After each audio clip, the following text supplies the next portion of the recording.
Hi all, welcome to Cric Punch. So இன்றைக்கி நம்ம என்ன பார்க்க போகிறோம் பார்த்தீங்கன்னா, நேற்று நடந்து முடிஞ்ச South Africa versus New Zealand match பற்றி தான் பார்க்க போகிறோம். Second semifinal ICC champion trophy 2025 லாகூர் கடாஃபி ஸ்டேடியமில் இந்த மேட்ச் நடந்தது. ஆஸ் யூஷுவல் டாஸ் வின் பண்ண நியூசிலாண்டு பேட்டிங் ஃபஸ்ட்டு தேர்வு பண்ணாங்க. இனிஷியலாகவே 21 ரன்னுக்கு வில்லியங்க அவுட் ஆகிட்டார். அதுக்கப்புறம் வந்து பார்த்திங்கன்னா ரச்சின் ரவீந்திராவும் கேன் வில்லியம்ஸனும் ஒரு எக்ஸ்ட்ராடினரியான பார்ட்னர்ஷிப்பு. ரெண்டு பேருமே வந்து வேர்ல்ட் கிளாஸ் பிளேயர்ஸ்ன்றது திரும்பி நிரூபிச்சிட்டாங்க. ரவீந்திரா சரியான பிளேயருங்க. இந்த மாதிரி ஒரு பிளேயர் இந்தியாவுக்கு கிடச்சாருன்னா இந்தியாவோட கிரீடத்தில் இன்னொரு வைரக்கல் மாதிரி இருக்கும். அவர் ஒரு 100, அதுக்கப்புறம் கேன் வில்லியம்சன் ஒரு 100, அதுக்கப்புறம் வந்து பார்த்திங்கன்னா டேரல் மிச்சில் அவர் ஒரு 49. அன்ஃபார்ச்சுனேட்லி அவர் அவுட் ஆகிட்டார். கிளென் ஃபிலிப்ஸு என்ன பிளேயருங்க, கிளாசிக்காக ஆடி அவர் ஒரு 49. இதில் முக்கியமான ஒரு விஷயம் சொல்லணும்னா, நேற்றுக்கு கேன் வில்லியம்சன் வந்து 19,000 ரன் இன்டர்நேஷ்னல் ரன்ஸை கடந்திருக்காரு. வாழ்த்துக்கள் கேன் வில்லியம்சன்.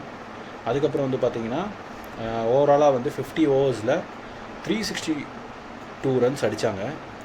ஆல்ரெடி சேசிங்னாலே கதை கந்தல் சவுத் ஆஃப்ரிக்கான்றது தெரியும். இதில் 350+ என்ன பண்ண போகிறாங்கன்னு ஒன்றும் தெரில. அதுக்கேற்ற மாதிரியே ஆரம்பித்தாங்க.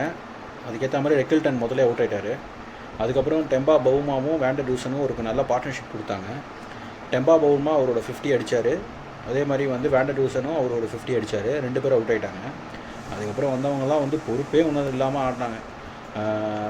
யார் மார்க்கமாக இருக்கட்டும், அதே மாதிரி கிளாஸனாக இருக்கட்டும், 2 பேருமே ஒன்றும் ஆகலை. ஆனால் மில்லர் த கில்லருங்க.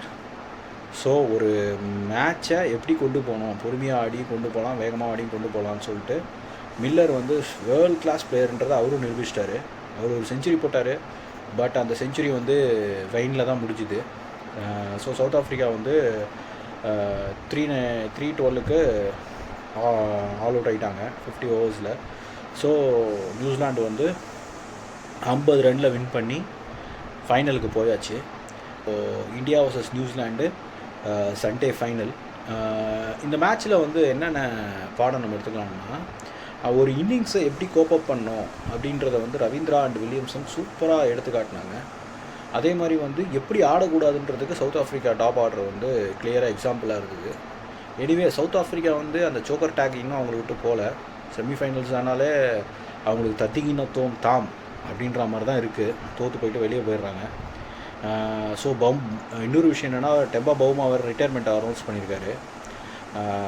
ஸோ 2027 சவுத் ஆஃப்ரிக்காவில் தான் வேர்ல்ட் கப் நடக்க போகுது. ஹோம் கிரவுண்டில் நடக்கிறதுனால அவங்களுக்கு அட்வான்டேஜாக இருக்குமா, இல்லைனா இந்த மாதிரி ஆடினாங்கன்னா திரும்பி செமிஃபைனல்ஸ் நாக் அவுட்டில் வெளியே போயிடுவாங்களான்னு தெரில. நியூசிலாண்டுக்கு திரும்பி வாழ்த்துக்கள். திரும்பி ஃபைனலுக்கு இந்தியாவோட வந்திருக்காங்க. பார்ப்போம். ஃபைனல் மேட்ச் வந்து ரொம்ப சூடு பிடிக்கும்னு நான் நம்புகிறேன். So that's all guys from this video. இந்த வீடியோ பிடிச்சிருந்ததுன்னா லைக், சப்ஸ்கிரைப் பண்ணுங்கள், கமெண்ட் பண்ணுங்கள், ஷேர் பண்ணுங்கள் வீடியோவை. Thanks guys. Have a nice day.